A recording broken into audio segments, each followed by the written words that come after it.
السلام علیکم ورحمۃ اللہ وبرکاتہ۔ نحمده ونصلی علی رسولہ الکریم، اما بعد۔ رب اشرح لی صدری ویسر لی امری واحلل عقدۃ من لسانی یفقہوا قولی۔ اللہم انفعنا بما علمتنا وعلمنا ما ينفعنا وزدنا علما۔ سبحانك لا علم لنا إلا ما علمتنا إنك أنت العليم الحكيم۔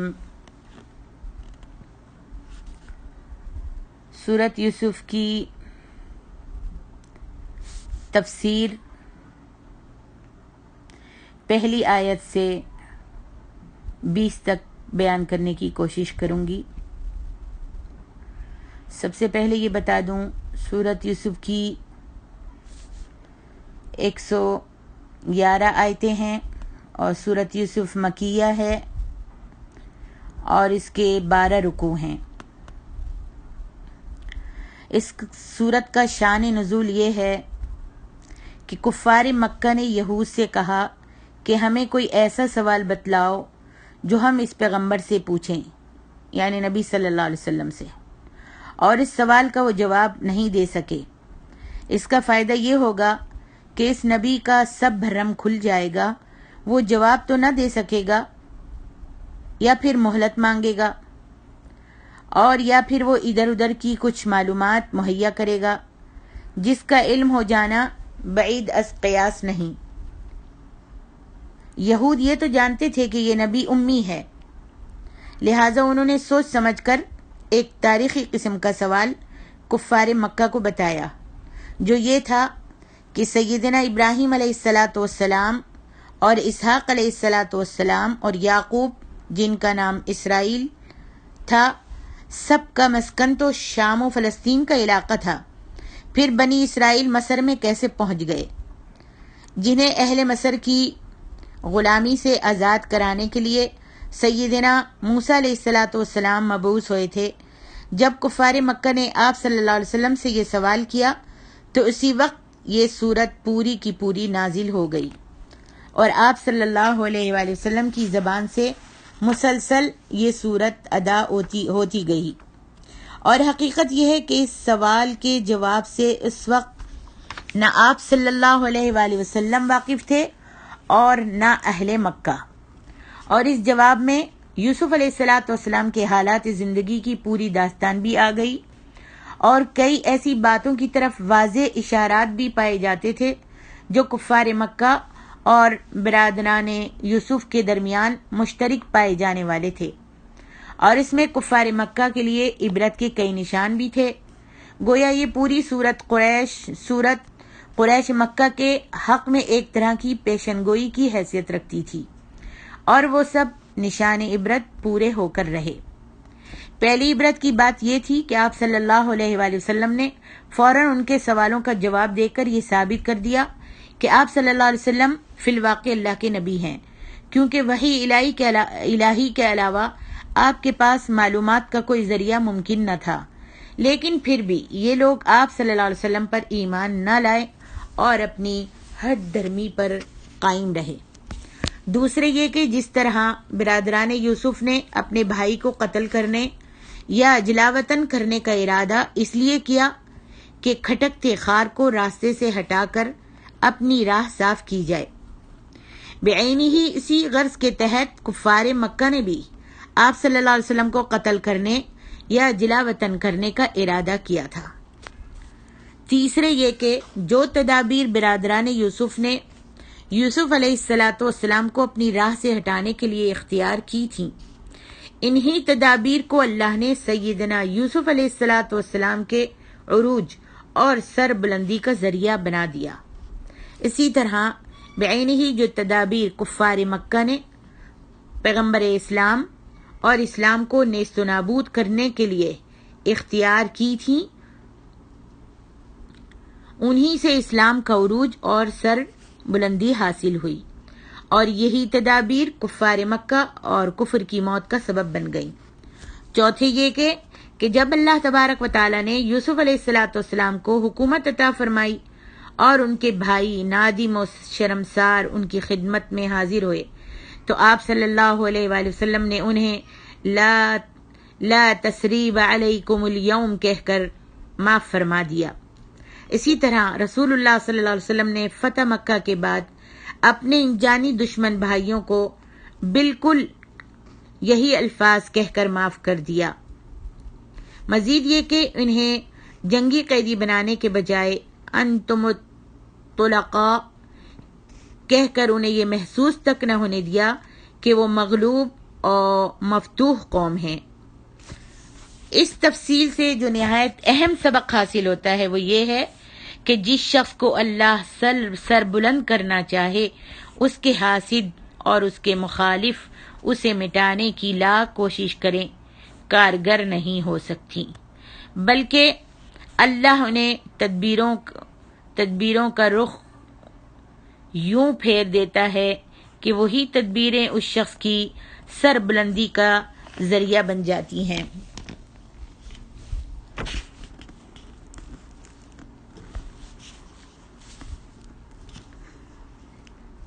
اعوذ باللہ من الشیطان الرجیم، بسم اللہ الرحمن الرحیم۔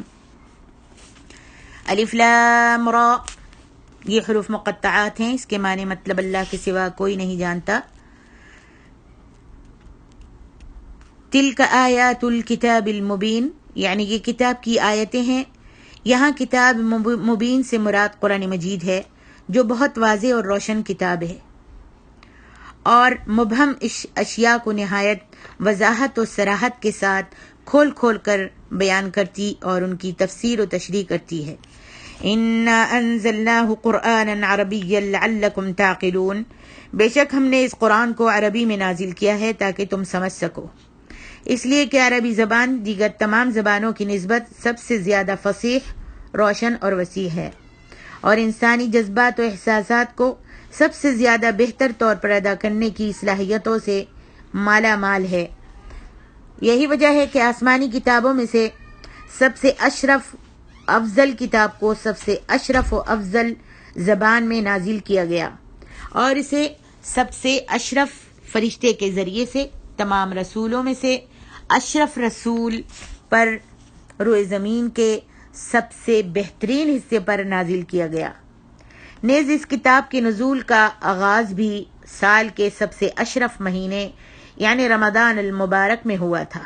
الغرض ہر قسم کے شرف و فضل سے اس کتاب مقدس کو سرفراز کیا گیا، اسی لیے فرمایا نحن نقص علیک احسن القصص بما اوحینا الیک هذا القرآن، اے پیغمبر صلی اللہ علیہ وسلم، ہم اس قرآن سے جو ہم نے آپ کی طرف بھیجا ہے آپ کو ایک نہایت اچھا قصہ سناتے ہیں، یعنی آپ کی طرف یہ قرآن بھیجنے کے سبب ہم یہ قصہ سناتے ہیں۔ تفسیر آیت 4، اللہ تعالیٰ نے فرمایا ہے کہ اے محمد صلی اللہ علیہ وسلم، جب یوسف نے اپنے والد گرامی سے اپنا خواب جس کا ذکر آگے آ رہا ہے بیان کیا، وہ قصہ بھی آپ اپنی قوم کو سنائیں۔ حضرت ابن عباس فرماتے ہیں کہ انبیاء کرام کے خواب بھی وہی ہوتے ہیں۔ مفسرین نے اس خواب کی تعبیر کے بارے میں بحث کرتے ہوئے کہا ہے کہ 11 ستاروں سے 11 بھائیوں کی طرف اشارہ تھا، کیونکہ حضرت یوسف علیہ السلام کے ان کے سوا 11 بھائی تھے، اور سورج اور چاند سے ان کے ماں باپ کی طرف اشارہ تھا۔ حضرت ابن عباس، ضحاک، قتادہ، سفیان ثوری اور عبد الرحمن بن زید بن اسلم سے اس خواب کی یہی تعبیر مروی ہے۔ یاد رہے خواب کی یہ تعبیر 40 سال بعد رونما ہوئی تھی۔ تفسیر الطبری، ایک قول یہ بھی ہے کہ یہ 80 سال بعد رونما ہوئی، جبکہ انہوں نے اپنے والدین کو اپنے ساتھ اپنے تخت پر بٹھا لیا تھا اور ان کے بھائی بھی اس وقت ان کے سامنے تھے۔ وَخَرُّوا لَهُ سُجَّدًا وَقَالَ يَا أَبَتِ هَذَا تَأْوِيلُ رُؤْيَايَ مِن قَبْلُ قَدْ جَعَلَهَا رَبِّي حَقًّا، اور وہ سب یوسف کے آگے سجدے میں گر پڑے، اور اس وقت یوسف نے کہا ابا جان، یہ ہے میرے پہلے خواب کی تعبیر، یقیناً میرے پروردگار نے اسے سچ کر دیا۔ تفسیر آیت 5، اللہ تعالیٰ نے حضرت یعقوب علیہ السلام کے بارے میں فرمایا ہے کہ جب حضرت یوسف علیہ السلام نے انہیں اپنا یہ خواب سنایا جس کی تعبیر یہ تھی کہ ان کے بھائی ایک دن ان کے سامنے عجز انکسار کا اظہار کریں گے اور ان کی حد درجے تعظیم بجا لاتے ہوئے ان کی عزت و احترام اور عظمت شان کے باعث ان کے آگے سجدے میں گر جائیں گے۔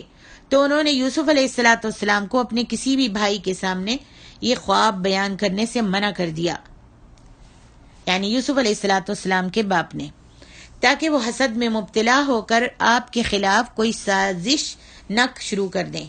چنانچہ آپ نے فرمایا لا تقصص رؤیاک علی اخوتک فکیدوا لک کیدا، اپنے خواب کا ذکر اپنے بھائیوں سے نہ کرنا ورنہ وہ تمہارے حق میں کوئی فریب کی چال چلیں گے، یعنی تمہارے خلاف کوئی حیلہ سازی کر کے تمہیں ہلاک کر دیں گے۔ سنت سے ثابت ہے کہ رسول اللہ صلی اللہ علیہ وآلہ وسلم نے فرمایا فَإِذَا رَأَى أَحَدُكُم مَّا يُحِبُّ وَلْيُحَدِّثْ بِهَا وَإِذَا رَأَى مَا يَكْرَهُ وَلْيَتَحَوَّلْ عَنْ جَنبِهِ الَّذِي كَانَ عَلَيْهِ وَلْيَتْفُلْ عَنْ يَسَارِهِ ثَلَاثًا وَلْيَسْتَعِذْ بِاللَّهِ مِنْ شَرِّهَا وَلَا يُحَدِّثْ بِهَا أَحَدًا فَإِنَّهَا لَن تَضُرَّهُ، چنانچہ تم میں سے کوئی جب پسندیدہ خواب دیکھے تو اسے بیان کر دے، اور اگر کوئی ناپسندیدہ خواب دیکھے تو کروٹ بدل لے، اپنی بائیں طرف 3 بار معمولی سا تھوک دے، اور اس خواب کے شر سے اللہ تعالیٰ کی پناہ مانگے، اور کسی کے سامنے اس خواب کا بیان نہ کرے، تو اس خواب سے اسے کوئی نقصان نہیں ہوگا۔ صحیح البخاری۔ ایک اور حدیث میں ہے جسے امام احمد اور بعض اہل سنن نے بروایت معاویہ بن حیدہ قشری بیان کیا ہے کہ رسول اللہ صلی اللہ علیہ وآلہ وسلم نے فرمایا جب تک خواب کی تعبیر بیان نہ کی جائے تو وہ ایسے ہے جیسے پرندے کے پاؤں پر ہو، اور جب خواب کی تعبیر بیان کر دی جاتی ہے تو وہ وقوع پذیر ہو جاتی ہے۔ جامع ترمذی۔ تفسیر آیت 6۔ اللہ تعالیٰ نے بیان فرمایا ہے کہ حضرت یعقوب نے اپنے بیٹے حضرت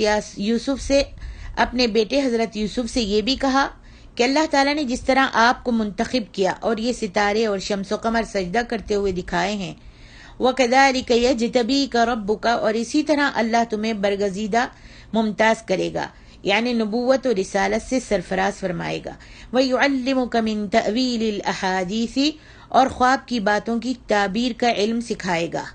امام مجاہد اور دیگر کئی ائمہ تفسیر نے بیان فرمایا ہے تأویل الاحادیث سے خوابوں کی تعبیر کا علم مراد ہے۔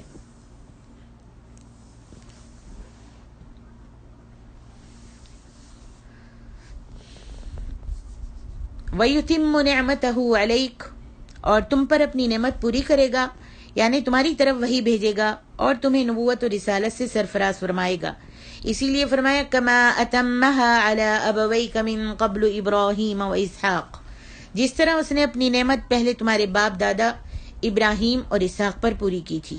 ابراہیم سے اللہ کے پیغمبر سیدنا حضرت ابراہیم خلیل اللہ، اور اسحاق سے ان کے صاحبزادے حضرت اسحاق مراد ہیں۔ ان ربک علیم حکیم، بے شک تمہارا پروردگار سب کچھ جاننے والا اور خوب حکمت والا ہے، یعنی وہ خوب جانتا ہے کہ نبوت و رسالت کا مستحق کون ہے، جیسا کہ دوسری آیت میں فرمایا۔ تفسیر 7 سے 10 تک۔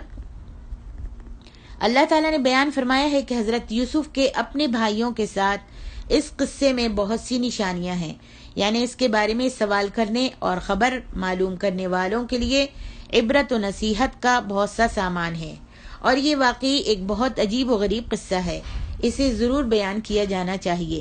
اذ قالوا لیوسف واخوہ احب الی ابینا منا، جب انہوں نے آپس میں تذکرہ کیا کہ یوسف اور اس کا بھائی تو ہمارے باپ کو ہم سے زیادہ پیارے ہیں، انہوں نے اپنے گمان کے مطابق قسم کھا کر کہا کہ یوسف اور اس کا بھائی بنیامین، جو ماں کی طرف سے آپ کا حقیقی بھائی تھا، یعنی مائیں دوسری تھی،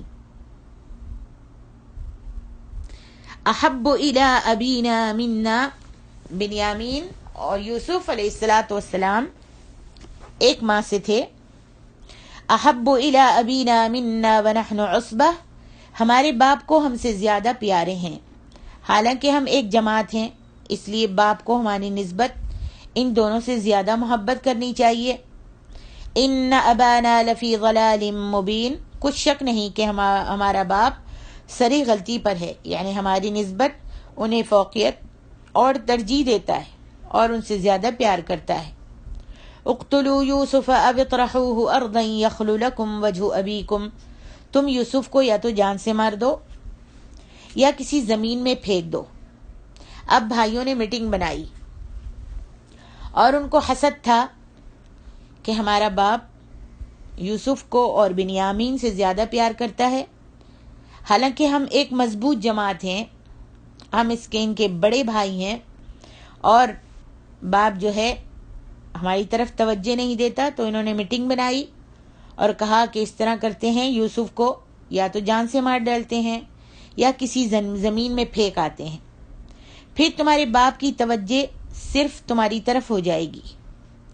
ان کا مقصد یہ تھا کہ یہ شخص جو تمہارے باپ کی محبت میں تمہارے لیے رکاوٹ ہے، اسے رستے سے ہٹا دو تاکہ وہ صرف تمہاری طرف توجہ دینے لگے، اور رستے سے ہٹانے کی صورت یہ ہو سکتی ہے کہ یا تو اسے قتل کر دو یا پھر اسے کسی جگہ پھینک دو، اس طرح تم اس سے نجات پالو گے اور اپنے باپ کی توجہ کے مستحق بھی ٹھہرو گے۔ یعنی ان سب بھائیوں نے آپس میں میٹنگ بنائی اور کوئی کچھ کہتا تھا، کوئی کچھ کہتا تھا۔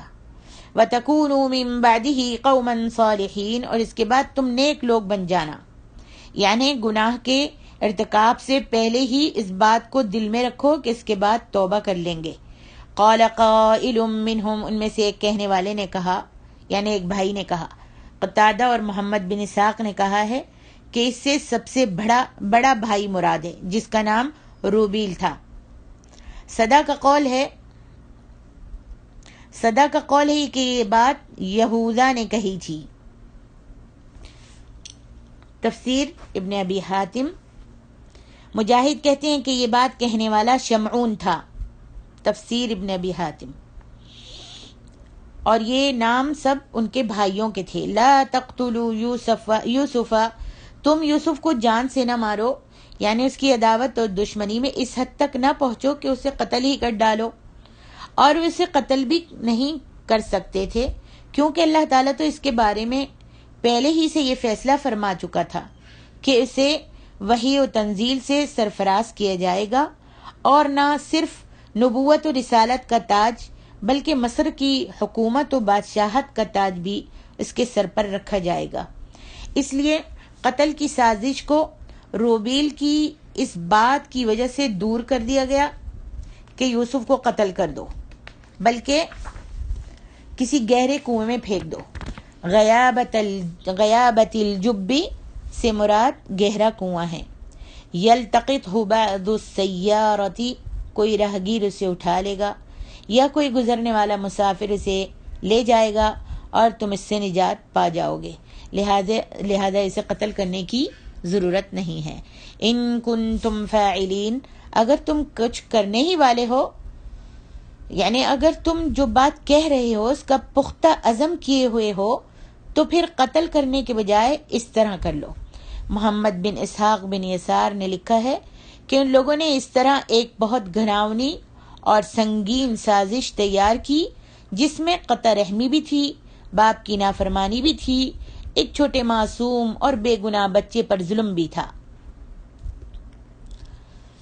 اور ایک قابل صد احترام اور صاحب عز و شرف بوڑھے انسان کی اذا رسائی بھی تھی۔ اللہ تعالیٰ کے ہاں یہ ایک بہت بڑا گناہ بھی تھا کہ بیٹے اپنے باپ کے تمام حقوق کو پامال کر رہے تھے، بڑھاپے کے عالم میں اس کے اور اس کے پیارے اور چھوٹے بچے میں جدائی ڈال رہے تھے، جبکہ باپ کو اس چھوٹے ننھے اور معصوم بچے سے بے پناہ محبت تھی، اور بچے کو بھی کمزوری اور ناتوانی اور صغر سنی کے باعث قدم قدم پر باپ کی حفاظت و نگہداشت کی ضرورت تھی۔ اللہ تعالیٰ انہیں معاف فرمائے اور ارحم الراحمین ہے، بلا شبہ انہوں نے ایک عظیم اور سنگین جرم کا ارتکاب کیا تھا۔ اسے امام ابن ابو حاتم نے بطریق سلمہ بن فضل سے روایت کیا ہے۔ تفسیر ابن ابی حاتم۔ تفسیر آیات 11 اور 12۔ جب انہوں نے اس بات پر اتفاق کر لیا کہ قتل کرنے کے بجائے کسی گہرے کنویں میں پھینک دیں، جیسا کہ ان کے بڑے بھائی روبیل نے یہ تجویز پیش کی تھی، چنانچہ وہ اپنے باپ حضرت یعقوب کے پاس آئے اور کہنے لگے ما لک لا تأمنا علی یوسف وإنا له لناصحون۔ ابا جان، کیا سبب ہے کہ آپ یوسف کے بارے میں ہمارا اعتبار نہیں کرتے، حالانکہ یقیناً ہم اس کے خیر خواہ ہیں۔ یہ ان کا محض زبانی کلامی دعویٰ تھا، جبکہ حقیقت اس کے برعکس تھی، کیونکہ باپ کے حضرت یوسف سے محبت کرنے کی وجہ سے ان کے دلوں میں تو ان کے لیے بے پناہ حسد تھا۔ ارسلہ معنا، اسے ہمارے ساتھ بھیج دیجئے، یعنی کل اسے ہمارے ساتھ جانے کی اجازت دے دیجئے تاکہ ہم خوب میوے کھائیں اور کھیلیں کودیں۔ امام ابن کثیر کے نزدیک اس کی قرات نرتع ونلعب، ہم خوب میوے کھائیں اور کھیلیں ہے۔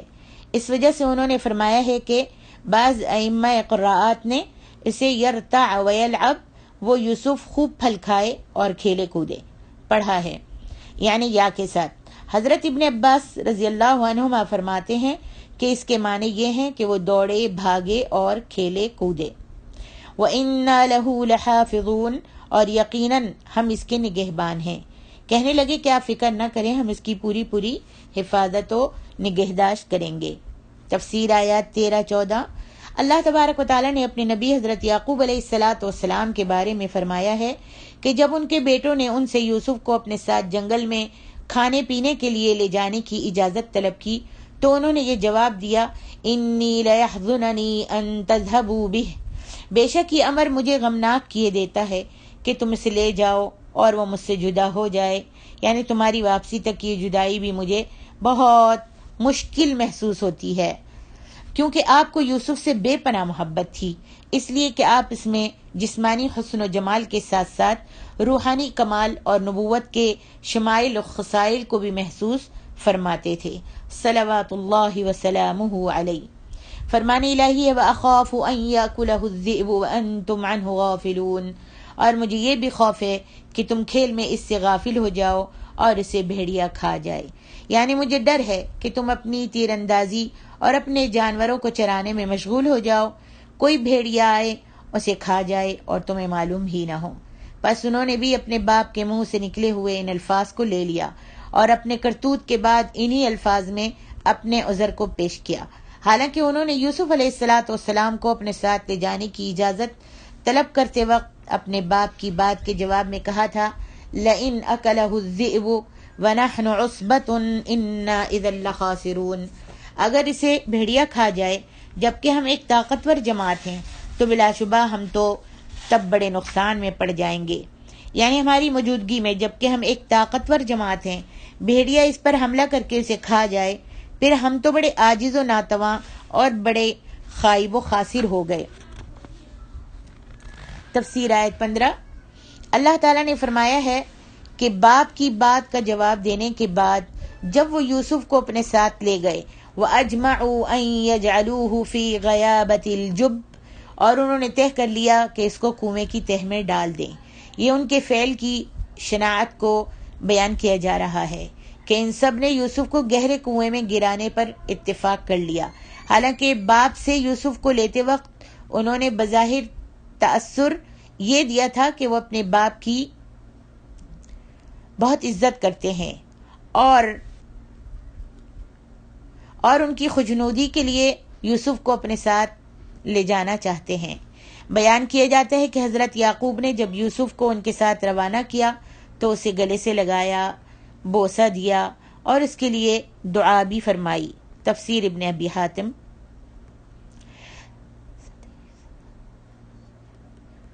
صدی وغیرہ نے بھی ذکر کیا ہے کہ باپ کی آنکھوں سے اوجھل ہوتے ہی باپ کے تمام اکرام و احترام کو فراموش کر کے انہوں نے گندی باتوں، غلیظ گالیوں اور مار پیٹ کی صورت میں یوسف علیہ السلام کو ایذا پہنچانی شروع کر دی اور اس کنویں کے پاس لے آئے جس میں انہیں گرانے کا انہوں نے فیصلہ کیا تھا۔ انہوں نے ایک رسی کے ساتھ باندھ کر اس کو اس کنویں میں لٹکا دیا۔ یوسف علیہ السلام ان میں سے جس کا سہارا لینے کی کوشش کرتے، یعنی اپنے بھائی کو پکڑنے کی کوشش کرتے، وہ آپ کے رخ انور پر تماچے مارتا اور غلیظ گالیاں دیتا، اور جب آپ کنویں کی دیواروں کو پکڑنے کی کوشش کرتے تو آپ کے ہاتھوں پر مارتے جس رسی کے ساتھ انہوں نے آپ کو باندھا تھا۔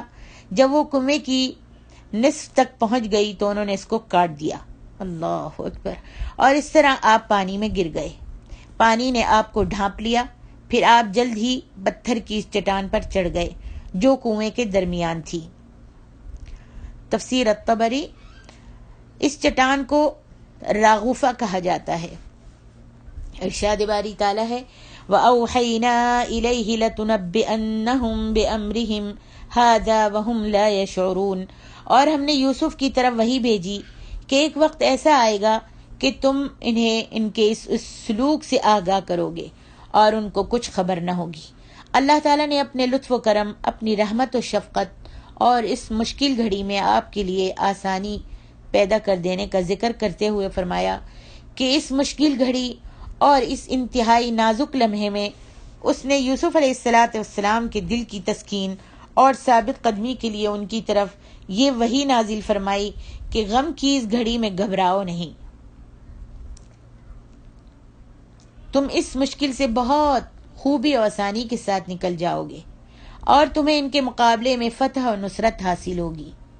تمہیں ان کے مقابلے میں بلند و بالا اور عرفہ و اعلیٰ درجات نصیب ہوں گے، اور ایک وقت ایسا آئے گا کہ تم انہیں ان کے اس سلوک سے آگاہ کرو گے، یعنی تم ایک دن ایسا آئے گا کہ تم اپنے بھائیوں کو ان کے اس سلوک سے آگاہ کرو گے اور ان کو بتاؤ گے کہ تم نے جب میں چھوٹا تھا تو تم نے میرے ساتھ کیا کیا تھا۔ ارشاد باری تعالیٰ ہے وَهُمْ لَا يَشْعُرُونَ، اور ان کو کچھ خبر نہ ہوگی۔ حضرت ابن عباس فرماتے ہیں کہ آپ ان کو بتائیں گے کہ انہوں نے آپ کے ساتھ کیا سلوک کیا تھا، جبکہ اس وقت یہ آپ کو جانتے پہچانتے ہی نہ ہوں گے۔ تفسیر الطبری، تفسیر آیات 16 سے 18 تک اللہ تعالیٰ نے بیان فرمایا ہے کہ جب برادران یوسف نے آپ کو کنویں میں ڈال دیا تو رات کی تاریکی میں روتے ہوئے اپنے باپ کے پاس آئے اور بظاہر حزن و ملال اور غم کا تاثر دینے لگے، اور ان کے خیال کے مطابق یوسف علیہ السلام جس صورتحال سے دوچار ہوئے اس پر معذرت کرتے ہوئے کہنے لگے انا ذهبنا نستبق، یعنی ہم تیر اندازی میں مشغول ہو گئے، وترکنا یوسف عند متاعنا، اور ہم یوسف کو اپنے سامان کے پاس چھوڑ گئے، یعنی کپڑوں اور دیگر ساز و سامان کے پاس، فأکلہ الذئب، تو اسے بھیڑیا کھا گیا۔ اور اسی بات کے ڈر اور خوف کا حضرت یعقوب علیہ السلام نے اظہار فرمایا تھا جب وہ لے جانے کے لیے بھائی کو ساتھ لے جانے کے لیے مصر تھے۔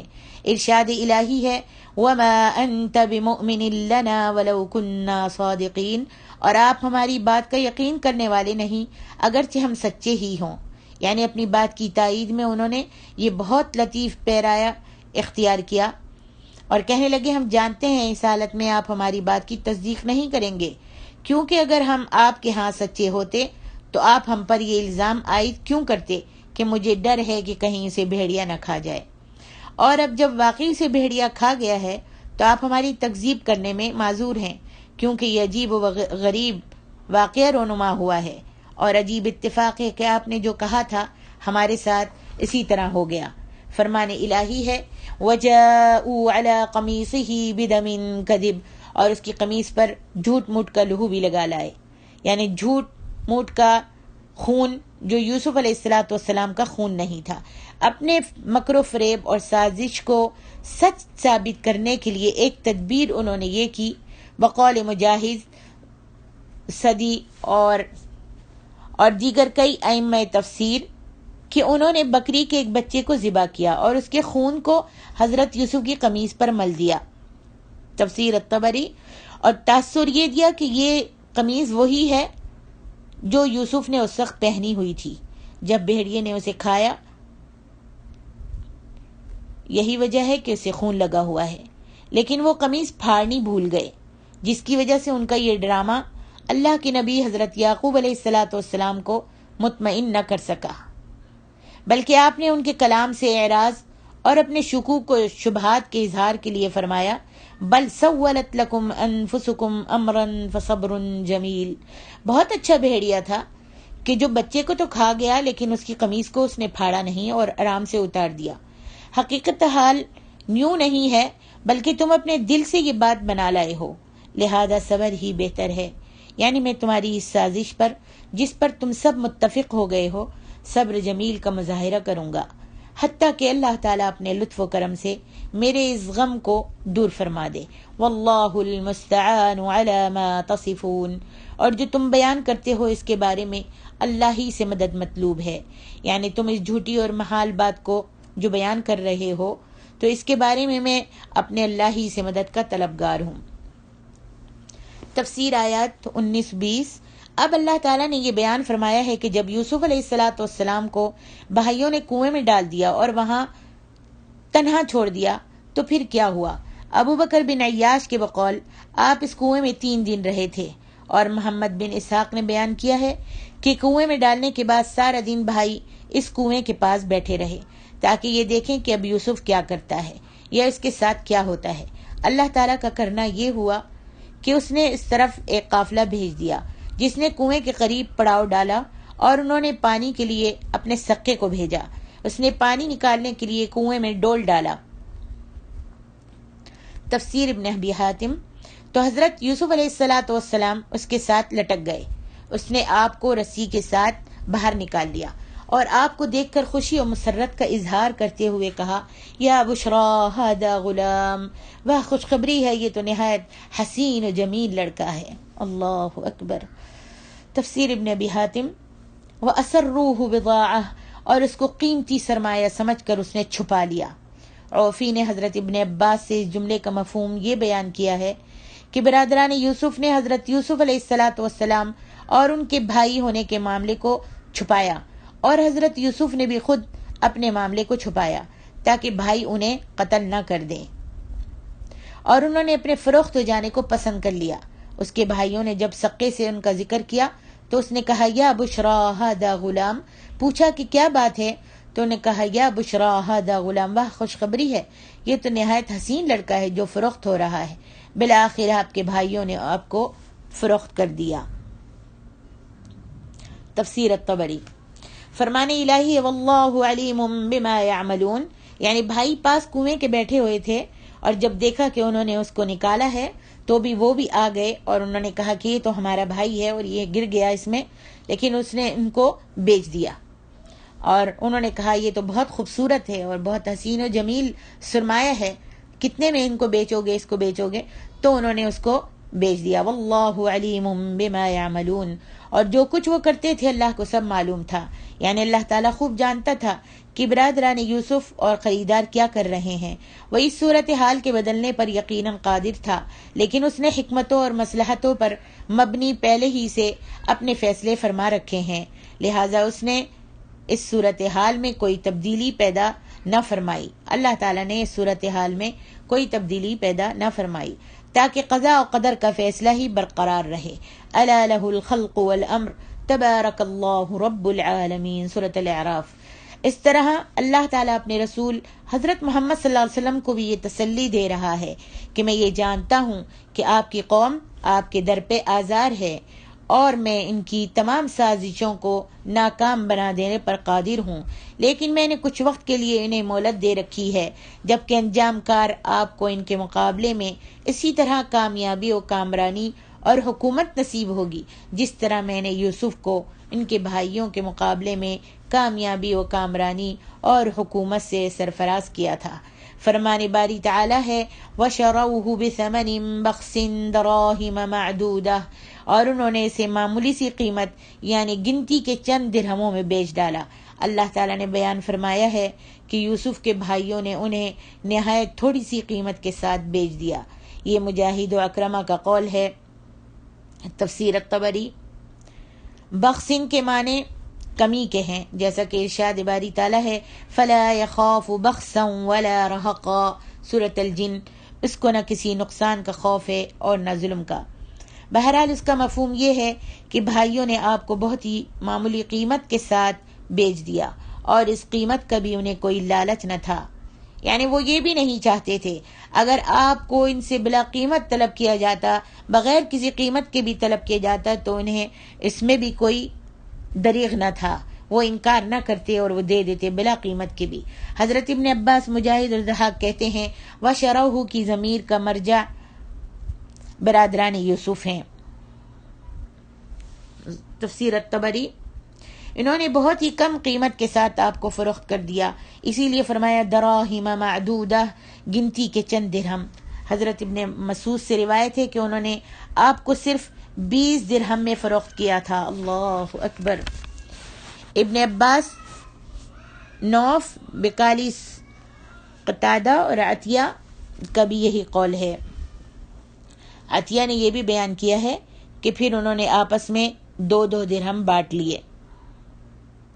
تفسیر الطبری، وَكَانُوا فِيهِ مِنَ الزَّاهِدِينَ، اور انہیں ان کے بارے میں کوئی رغبت بھی نہ تھی۔ ضحاک بیان کرتے ہیں اس لیے کہ انہیں آپ کی نبوت اور اللہ تعالیٰ کے ہاں آپ کی قدر و منزلت کے بارے میں قطعاً کوئی علم نہیں تھا۔ تفسیر الطبری۔ السلام علیکم ورحمۃ اللہ وبرکاتہ۔